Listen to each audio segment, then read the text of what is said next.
अस्सलाम वालेकुम। Last topic हमारा इस चैप्टर का रह गया है, छोटा सा ही टॉपिक है कि discuss some debugging features of Turbo C plus plus. Debugging हमने पढ़ चुके हैं, क्या होती है, जो एरर को रिमूव करने का प्रोसेस होता है। तो यानी कि ऐसी चीज़ें जो कि आपको सी प्लस प्लस में आपको हेल्प दी गई है कि डीबगिंग आप कैसे कर सकते हैं, एरर को रिमूव कैसे कर सकते हैं, उनको थोड़ा थोड़ा एक्सप्लेन किया गया। सबसे पहला है हमारे पास सिंगल स्टेपिंग। ठीक है, सिंगल स्टेपिंग, सिंगल स्टेपिंग वो क्या होती है? A program may not execute if it has been compiled successfully. यानी कि ऐसे भी कभी कभी हो सकता है कि आपका प्रोग्राम कंपाइल बिल्कुल करेक्ट हो गया, यानी कि कोई एरर नहीं आया, सिंटैक्स एरर नहीं आया, लेकिन रिजल्ट नहीं आ रहा आपका। तो the debugger provides the facility to find the error by executing one line of a program at one time. Single stepping का क्या मतलब है कि वन लाइन यानी कि एक स्टेटमेंट एट वन टाइम। यानी कि आपने पूरा प्रोग्राम एक टाइम पे जब एग्जीक्यूट किया तो आपको समझ नहीं आई कि प्रोग्राम रन तो सही हो गया लेकिन कोई रिजल्ट नहीं आ रहा, तो वो आपको समझ नहीं आई, तो फिर आप क्या करेंगे, सिंगल स्टेपिंग कर लेंगे। सिंगल स्टेपिंग का एक छोटा सा ऑप्शन ही वहाँ पे मौजूद होता है। ये जैसे लिखा हुआ है कि रन के अंदर जाके लिखा हुआ है ट्रेस इनटू या F7 प्रेस करें तो सिंगल स्टेपिंग स्टार्ट हो जाएगी। उसका मतलब क्या होगा कि आपकी एक लाइन एक टाइम पे एग्जीक्यूट हो रही है, तो उससे क्या होगा, पहली लाइन एग्जीक्यूट हुई, आपको पता चल गया कि बिल्कुल करेक्ट है, फिर दूसरी हुई, आपको पता चल गया, फिर तीसरी हुई, आपको पता चल गया। तो यानी कि इंटरप्रेटर वाली एक सिचुएशन हो जाती है। It enables the programmer to detect the exact place of error. तो यानी कि अगर कोई ऐसा, ज़्यादातर ये लॉजिकल एरर में यूज़ हो सकता है कि अगर आपके प्रोग्राम में कोई लॉजिकल एरर है तो आप सिंगल स्टेपिंग के थ्रू उसको फाइंड कर सकते हैं, क्योंकि इसमें क्या होगा कि लाइन बाय लाइन एग्जीक्यूट हो रहा है कि एक लाइन पे आपको पता चल रहा है कि इस पे एरर है या नहीं, दूसरी पे है या नहीं, तीसरी पे है या नहीं। तो वो आपके पास जो है वो सिंगल स्टेपिंग होती है कि आप आसानी से एक एक लाइन एक टाइम पे एग्जीक्यूट, बजाय इसके पूरा प्रोग्राम इकट्ठा एग्जीक्यूट करें, आप one line at a time execute करके अपने प्रोग्राम को सिंगल स्टेपिंग करवा सकते हैं, चला सकते हैं। ठीक हो गया। सेकेंड है हमारे पास वॉचेस। नंबर 2 हमारे पास होता है वॉचेस। अच्छा, ये जितनी भी हम चीज़ें पढ़ रहे हैं ये सारी आपको हेल्प कर रही हैं, ठीक है, ये आपने याद रखना है। ये कोई एरर या कोई ऐसी चीज़ नहीं है, बल्कि आपको हेल्प करती हैं एरर रिमूव करने में। जैसे सिंगल स्टेपिंग था कि आपको अगर पूरे प्रोग्राम में समझ नहीं आई तो आप क्या करें, एक एक लाइन एक टाइम पे एग्जीक्यूट कर लें। सेकंड है watches. Watches is use to check the value of variable as the program execute. कि जैसे जैसे आपका program checks value of variable as program executes.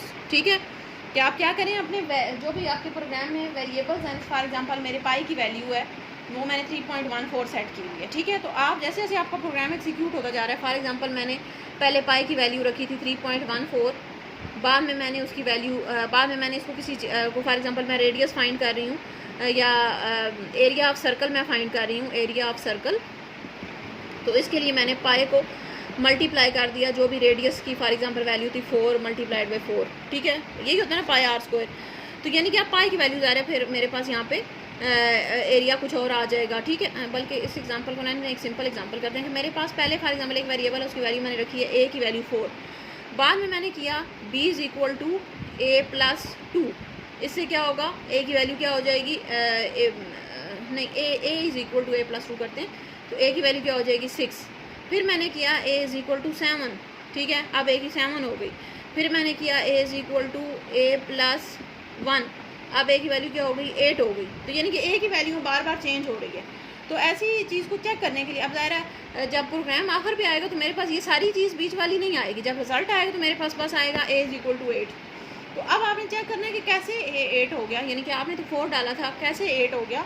तो उसको चेक करने के लिए आप क्या करते हैं, वॉचेस लगा देते हैं। वॉचेस क्या करती हैं, आपकी वेरिएबल की वैल्यू हर पॉइंट पे अलग अलग आप चेक कर सकते हैं। ये ज़रूरी नहीं होता, आपको कम ही ज़रूरत पड़ती है ऐसा करने की, लेकिन कभी कभी जब आपको समझ ना आ रही हो कि ये रिज़ल्ट आपका कैसे इस तरह से हो गया, तो उसके लिए फिर आप जो है वो ये वॉचेस अपने प्रोग्राम में लगाकर आप अपना ये चेक कर सकते हैं कि कैसे जो है वो मेरी वैल्यू वेरिएबल की चेंज हो रही है। ठीक है, it indicates how the values of variable during the program changes during the program execution. It is normally used in combination with single stepping. ठीक है, अब आगे इसका प्रोसीजर बताया हुआ, प्रोसीजर को बेशक आप स्किप कर दें, ठीक है, इसकी ज़रूरत नहीं है। आप सिर्फ जो है वो इसकी डेफिनेशन करें क्या होती है वॉचेस, कि आपने अपने वेरिएबल की वैल्यू अगर आपने हर पॉइंट पे चेक करनी है, पहले क्या थी, फिर दूसरे पे क्या हुई, तीसरे पे क्या हुई, क्योंकि जब आप आखिर में आपका रिजल्ट आता है ना, तो आपकी ये सारी चीज़ें नहीं होती बीच में।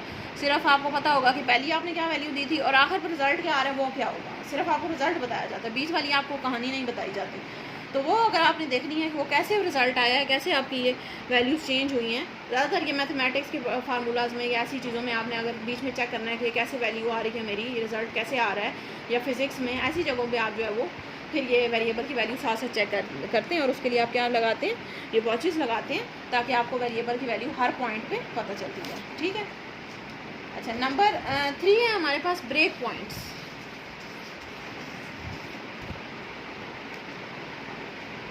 Number 3 is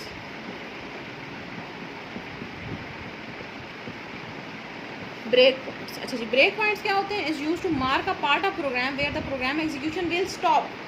कि मेरा बहुत बड़ा प्रोग्राम है, ठीक है, अब जब मैं इसको कंपाइल करूँगी या रन करूँगी तो पूरा प्रोग्राम मेरा एग्जीक्यूट हो जाएगा। तो उस मैं चाहती हूँ कि मेरा यहाँ तक ये कुछ लाइनें एग्जीक्यूट हों, उसके बाद यहाँ पे रुक जाए, फिर मैं देख लूँगी मेरी क्या आउटपुट बन रही है, फिर उसके बाद बाकी एग्जीक्यूट हो, फिर यहाँ पे रुक जाए, फिर बाकी एग्जीक्यूट हो। तो ये जो बीच में रोकने के लिए हम क्या लगा देते हैं, ब्रेक पॉइंट्स। यहाँ पे एक ब्रेक पॉइंट लगा देंगे, यहाँ भी एक ब्रेक पॉइंट लगा देंगे, ठीक है। यानी कि क्या होता है, part of program where the program execution will stop, यानी कि उस जगह को आप मार्क कर देते हैं, आपने सिर्फ एक क्लिक ही करना होता है, तो उससे आपका प्रोग्राम जो है वो एग्जीक्यूशन स्टॉप हो जाएगी। The program executes all the statement up to the break point sentence, यानी कि इस ब्रेक पॉइंट तक सारी स्टेटमेंट एग्जीक्यूट करेगा, फिर स्टॉप कर देगा। User can check the value variable at this point, यानी कि यहाँ पे आप यूज़र रोकते हुए देख सकता है कि यहाँ पे मेरे पास क्या क्या चीज़ एग्जीक्यूट हो चुकी है, कोई एरर तो नहीं आया, क्या मसला आ रहा है, वेरिएबल की वैल्यू क्या है, ठीक है, वो सारी चीज़ें आप चेक कर सकते हैं बाय यूजिंग वॉच विंडो और या सिंगल स्टेपिंग यूज़ करके आप एग्जीक्यूट कर सकते हैं, ठीक है। आगे इसका प्रोसीजर लिखा हुआ है कि आप कैसे इसको लगाएंगे, इसको बेशक आप स्किप कर दें, इसकी डेफिनेशन आपको आनी चाहिए, ठीक है। तो सिंगल स्टेपिंग की डेफिनेशन क्या है कि आपने लाइन बाय लाइन आप प्रोग्राम को एग्जीक्यूट करते हैं। वॉचेस क्या होती हैं, जिसमें आप वेरिएबल की वैल्यू आप ईच पॉइंट पे चेक कर सकते हैं। ब्रेक पॉइंट क्या होंगे, जहाँ पे आप अपने प्रोग्राम को बीच में कहीं पे भी आप स्टॉप कर सकते हैं, यानी कि बजाय इसके कि पूरा प्रोग्राम रन करें 100 लाइनों का है तो फिर आप आखिर पे समझ ही ना आए कि कहाँ पे एरर था, किस लाइन में एरर था। तो इस वजह से आप क्या करें कि 25 लाइनों के बाद आप ब्रेक पॉइंट लगा दें, तो 25 के बाद फिर एग्जीक्यूट होगा तो आपको पता चल जाएगा कि हाँ इन 25 में एरर नहीं है। फिर अगले 25 में आप चेक करेंगे, फिर आपको पता चल जाएगा कि किन 25 लाइनों में आपको दोबारा चेक करने की ज़रूरत है। इसको आप ब्रेक पॉइंट कहेंगे, ठीक है। जैसे आपने फर्स्ट ईयर में आपने ये जो OSI मॉडल पढ़ा था, उसमें हमने सेशन लेयर पढ़ी थी, वो क्या करती है, चेक पॉइंट लगा देती है कि आपने हर 100 पेजेस के बाद आपने चेक करना है कि ये 100 पेजेस करेक्ट थे कि नहीं थे, बीच में एक चेक पॉइंट लगा दिया। जैसे चेक पोस्ट होती है ना, कि आप यहाँ से इस्लामाबाद जा रहे हैं तो आपकी यहाँ से पहले चेकिंग होगी, फिर इस्लामाबाद में चेकिंग होगी, फिर इस्लामाबाद से आगे आप कहीं लाहौर जा रहे हैं तो आप वहाँ पे एक चेकिंग होगी, ठीक है। तो आपको पता है कि आप ये बंदा यहाँ से यहाँ तक चेक हो चुका है तो ये करेक्ट है, फिर अगली जगह पे चेक होगा, फिर अगली जगह पे चेक होगा। तो बिल्कुल इसी तरह से ब्रेक पॉइंट्स पे यही होते हैं कि बजाय इसके कि पूरा एक ही दफ़ा जाकर चेक हो, फिर पता चले कि बंदा ठीक नहीं था, तो इसके पास कोई ऐसी चीज़ थी या कोई इलीगल चीज़ रखी हुई थी इसने, तो बजाय इसके कि आप आखिर में पता चले जब कोई नुकसान हो जाए तो आप उसको बीच बीच में चेक करते जाते हैं। तो बिल्कुल ब्रेक पॉइंट भी यही चीज़ है कि आप बजाय इसके आखिर में अपने प्रोग्राम को चेक करें, आप साथ साथ जो है वो चेक करते जाते हैं, ठीक हो गया। नेक्स्ट है हमारे पास एवेलुएट या मॉडिफाई विंडो। नंबर 4 क्या होती है, एवेलुएट या मॉडिफाई विंडो, ठीक है। ये क्या होती है, evaluate modify window is used to change the value of variable during program execution. कि वैसे आप एवेलुएट या मॉडिफाई विंडो क्या करती है कि अगर आपने अभी तो वाजिस में हमने पढ़ा था कि वो सिर्फ वेरिएबल की वैल्यू चेक करते हैं, हम ये ब्रेक पॉइंट में भी हम ये करते हैं, चेक करते हैं। तो ये जो एवेलुएट या मॉडिफाई विंडो, मॉडिफाई का मतलब ये चेंज करना, ये हमारे पास क्या होती है, अगर आपने वेरिएबल की वैल्यू चेंज करनी है, change value of variable during program execution, यानी कि जब आपका प्रोग्राम एग्जीक्यूट हो रहा है उसके दौरान अगर आपने वैल्यू चेंज करनी है तो फिर हम ये जो है वो ये वाली ऑप्शन यूज़ करते हैं, एवेलुएट या मॉडिफाई विंडो, ठीक है। It can be use of user is single stepping and program wants to change the value, यानी कि अगर आप सिंगल स्टेपिंग कर रहे थे, आपको लगा इस एरर लाइन पे ये एरर था, आप वेरिएबल की वैल्यू चेंज कर देंगे तो आपको एरर ठीक हो जाएगा, तो आप वहाँ पे क्या करेंगे, ये मॉडिफाई विंडो यूज़ करके वेरिएबल की वैल्यू को चेंज कर देंगे। तो ये हमारे पास जो है वो एवेल्यूएट या मॉडिफाई विंडो होती है, इसकी भी जस्ट आपने डेफिनेशन ही करनी है। ठीक हो गया। तो ये हमारे पास जो है वो 4 चीज़ें थी जो कि आपको हेल्प करती हैं सी लैंग्वेज के अंदर एरर्स को रिमूव करवाने में। नेक्स्ट हमारा छोटा सा एक टॉपिक है, इस चैप्टर का आखिरी टॉपिक है कि what is the difference between unstructured and structured programming languages. अच्छा, अभी हमने पढ़ी थी कि सी लैंग्वेज का, अभी हमने एक स्ट्रक्चर पढ़ा है, तो उसके नाम से ही जाहिर है कि सी लैंग्वेज हमारे पास एक स्ट्रक्चर्ड प्रोग्रामिंग लैंग्वेज है। अनस्ट्रक्चर्ड प्रोग्रामिंग लैंग्वेजेस कौन सी होती हैं? The entire logic of program is implemented in a single module और फंक्शन। कि अगर मेरे पास पूरा प्रोग्राम, अगर आप एक ही जगह पे एग्जीक्यूट, एक ही जगह पे लिख रहे हैं, ठीक है, एक ही जगह पे सारा कुछ, मेन फंक्शन आपने बनाया, मेन वॉइड मेन लिखा, और जो भी आपने प्रोग्राम लिखना वो सारा आपने 100 लाइनों का एक ही जगह पे लिख दिया, ये अनस्ट्रक्चर्ड है। यानी कि आपने जो भी काम करना था, entire logic of the program is implemented at one place, कि अगर आपने एक ही जगह पे सारा जो है वो लॉजिक अपने प्रोग्राम की डाल दिया है कि जगह पे जो जो स्टेटमेंट्स है वो डालते हैं। तो फॉर एग्जांपल मैंने कैलकुलेटर का प्रोग्राम बनाना था, अब कैलकुलेटर के अंदर प्लस है, माइनस है, मल्टीप्लाई है, डिवाइड है, ये 4 चीज़ें हैं, ठीक है। तो मैंने सारा कुछ इसी जगह पे डाल दिया, प्लस पहले प्लस है, फिर माइनस की आ रही हैं चीज़ें, फिर मल्टीप्लाई की आ रही हैं, फिर डिवाइड की आ रही हैं।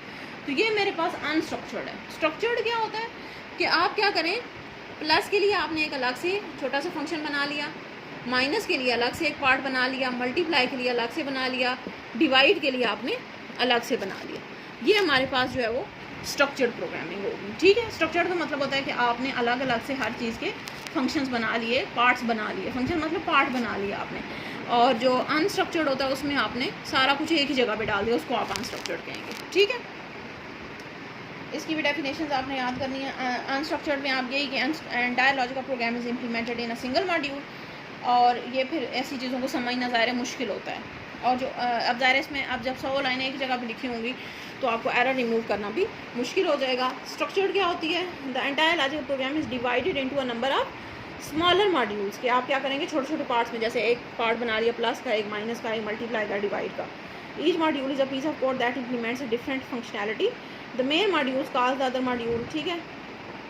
बस ठीक है, इसकी आप सिर्फ इतनी ही कर लें कि हमारे पास इसमें logic of program is divided into a number of smaller modules and each module implements a different functionality. और इसमें आपके पास ये जो लास्ट लाइन लिखी हुई है, the programs written in these languages are easy to understand, modify and debug, यानी कि इसको आपको जो मॉडिफाई करना होता है या चेंज करना या इसको करेक्ट करना, वो आपके लिए आसान होता है, क्योंकि ज़ाहिर है जब अलग अलग सारी चीज़ें लिखी हुई हैं तो आप आसानी से उनको करेक्ट भी कर सकते हैं, उनको कोई रिमूव करना, चेंज करना, वो भी आसानी से आप कर सकते हैं, ठीक है।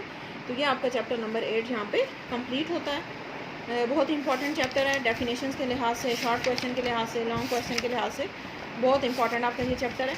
तो इसको आपने अच्छे तरीके से प्रिपेयर करना है, कोई प्रॉब्लम होगा तो आपने साथ साथ इसको समझना है, ठीक है। फिर हम इंशाल्लाह चैप्टर नंबर 9 स्टार्ट करेंगे। Okay, thank you.